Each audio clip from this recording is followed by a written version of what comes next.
My apologies to those of you who wear Birkenstocks and drive Volvos and Subarus and vote for Kamala Harris. You're now going to have to choose.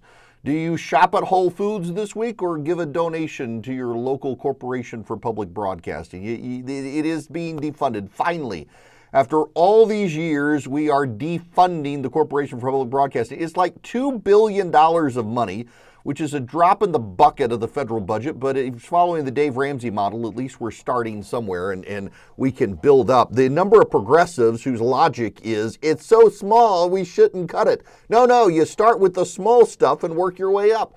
The fact we got a $39 trillion national debt and you people can't even agree to cut $2 billion. The total rescission package passed by the Senate, $9.8 billion. It's a drop in the bucket, but it is one drop. And add up those drops, and ultimately it fills up the bucket. It's good fiscal policy. We don't need a government subsidized broadcasting system that actually is a propaganda wing of the left. And that's why the left doesn't want it defunded, because they understand. The goal of the Corporation for Public Broadcasting CEO and the CEO of NPR to go on CNN and say, show us the proof that we're biased. Show us the proof. They know that no one at CNN is actually going to confront them with the laundry list of documentation of their biases, including the dismissiveness of the Hunter Biden story, the argument that there actually is no scientific evidence that boys have a competitive advantage against girls in sports, so trans girls are fine. Here's my personal favorite. I had forgotten that it was NPR that did this. I should have known. I knew it was a major media outlet that did it.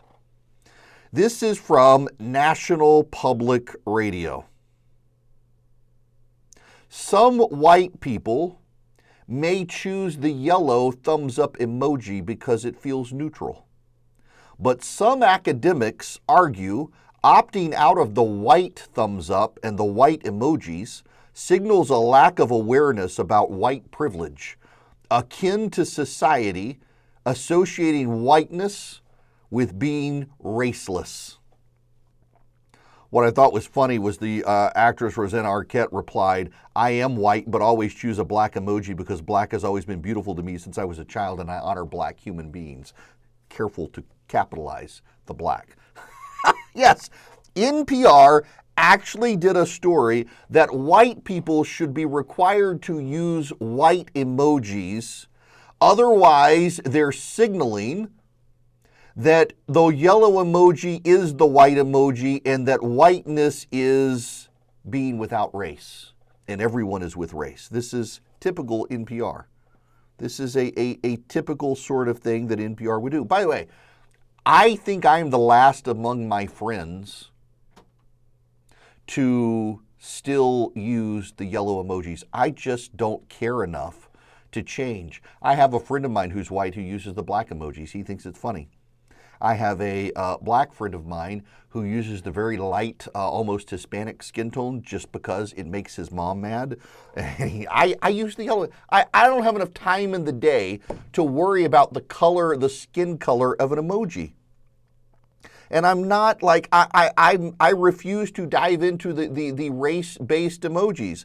The yellow's the default, and I mean, people may think I'm Asian or something. I don't know. I don't care. It's nonsensical to me that the left put that much time into racializing emojis to begin with. It's the demented nature of the left. And the fact that NPR ran a story that suggested that if you don't use a race-based emoji, you're actually racist is the dumbest story alive.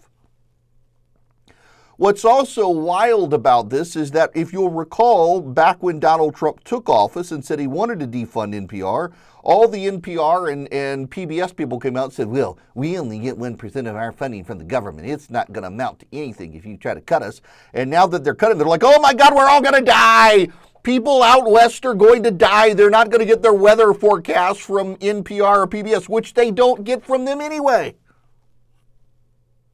My parents live in rural America, rural Louisiana. They don't watch PBS. They have cable. They watch Fox News and the Weather Channel. I have a friend who lives in very rural Louisiana. They actually have, brace yourselves for this, a TV antenna. And they watch the local ABC, CBS, and NBC and Fox stations. They don't watch the local PBS station because they don't want to watch liberal trash. They don't need to see somebody's arm up the rectum of a puppet every day to get their news and information. They watch sports and they get their weather from their local guy. And yes, before you ask, they're totally on the Dave Ramsey model and decided that they could save a lot of money by canceling cable. And they put up a big ugly antenna on the side of the house. The wife was horrified, but now they're not paying for cable. And they get the over-the-air channels. They get, what, 5 channels? CBS, they get a little more than that with HD channels and stuff now. But they've given up on cable. They're just watching over the air. They're like the 1 in a billion person in America who's gone the opposite direction from streaming to over the air. But they don't watch PBS. I know people who watch PBS, and they are all good white elderly liberals, and that is actually the demographic that we're subsidizing is elderly white liberals who feel like we should, and they've convinced themselves they're doing it for non-white people when really they're doing it for themselves. And that's the thing about good progressives is they always think they're doing it for someone else because they can never admit they're doing it for themselves. Good white liberals want to watch PBS. I'll be honest. I like some of the British mysteries and stuff that PBS runs, but you know what? I can get them online now. I don't need to watch PBS for Masterpiece Theater now. I can get them online. There is a market for classical and jazz music. You know, so back in the day, there used to be profitable jazz stations in the country. Barack Obama killed the jazz stations. So radio and TV uses Nielsen ratings.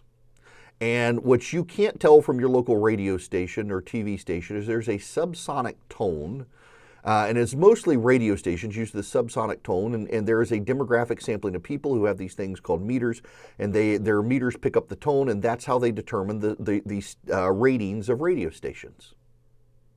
And one of the most galling parts of public broadcasting is that they pay $500,000 or so a year to be in the Nielsen ratings, even though you don't run advertising. So the whole purpose of the ratings of stations is to determine the ad rate.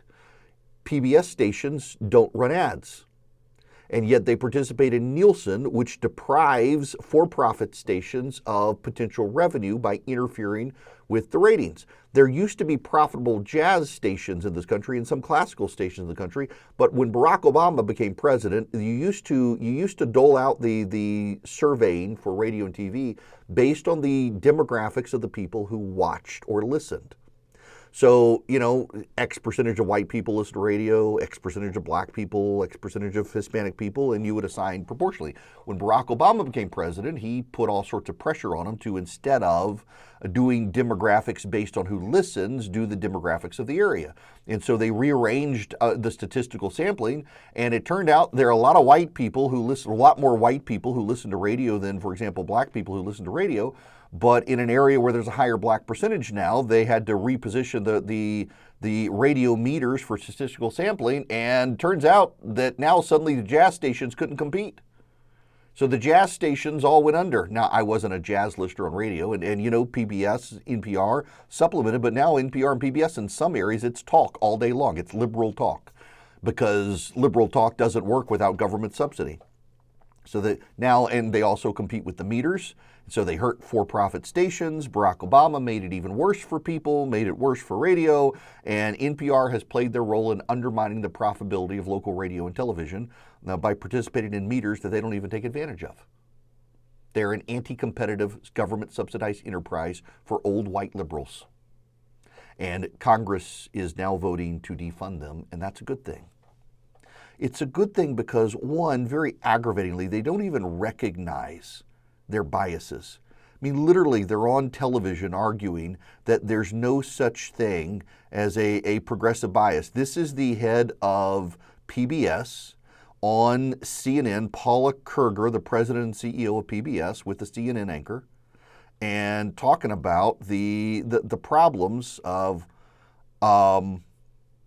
what's going on. Well, it's the audio clip is apparently audioless, but nonetheless, she says people often struggle to come up with examples of what really they're talking about Well, I can't get a sense of any argument that we're somehow biased in any way.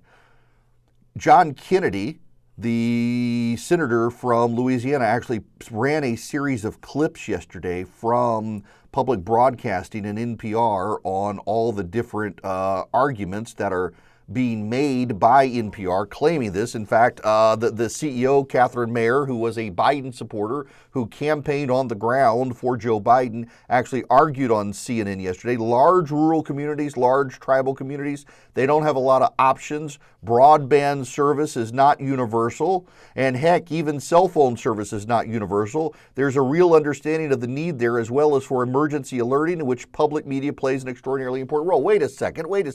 If you put up an antenna because you're in an area without cable and you're in an area without internet, if you put up an antenna, you're not just getting the local PBS station. You're getting ABC, CBS, NBC, and Fox as well. The idea that we need public broadcasting supported by the taxpayers is nonsense by a bunch of white liberals who want a government subsidy because they know that there is no market for their nonsense unless it's government subsidized. There aren't enough elderly white liberals shopping at Whole Foods to sustain them without a government subsidy and also donations. You're just going to have to donate more. By the way, a lot of these public broadcasting companies, they get state funding too. Georgia Public Broadcasting, Louisiana Public Broadcasting, Texas Public Broadcasting. They get some money from the states as well. The states would be smart to kill that money too. Let them compete. Liberals don't like to compete. Progressives despise competition. They think that their product should be able to stand up and be competitive with everyone else with government subsidy because of the inherent virtue of their ideas. They should be shut down. NPR reported that country music and birds are racist, and they encouraged Americans to stop eating beef to save climate. They promoted the Russiagate conspiracy. They claimed President Biden days before he dropped out of the race. They actually ran a story on NPR claiming that Biden's debate performance hadn't changed the outcome of the election. They reported there's no evidence of biological men having an unfair advantage against biological women.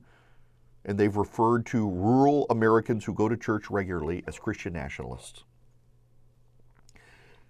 In a survey within NPR, 0 NPR editors identified as either conservative or Republican, which tells you either they're too scared to be open or they don't exist. They are a biased organization.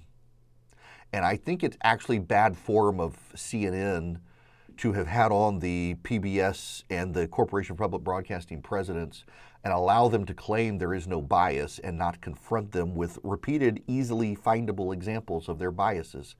You allowed them to make, if it was a Republican who came on and said that January 6th was fine and the election was stolen, they would confront them. They would absolutely confront them. The fact that they would not confront the CEOs of PBS and NPR with the facts of their progressive biases is a damning indictment, frankly, on how CNN has chosen to cover this.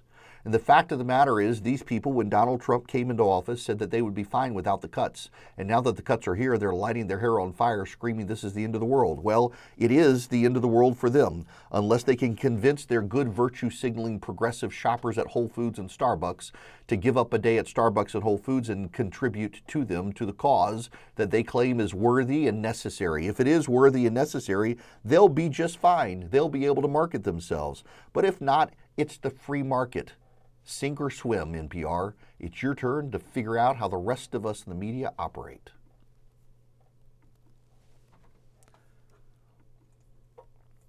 Now, apparently we're having a complete soundboard glitch. We'll take care of it.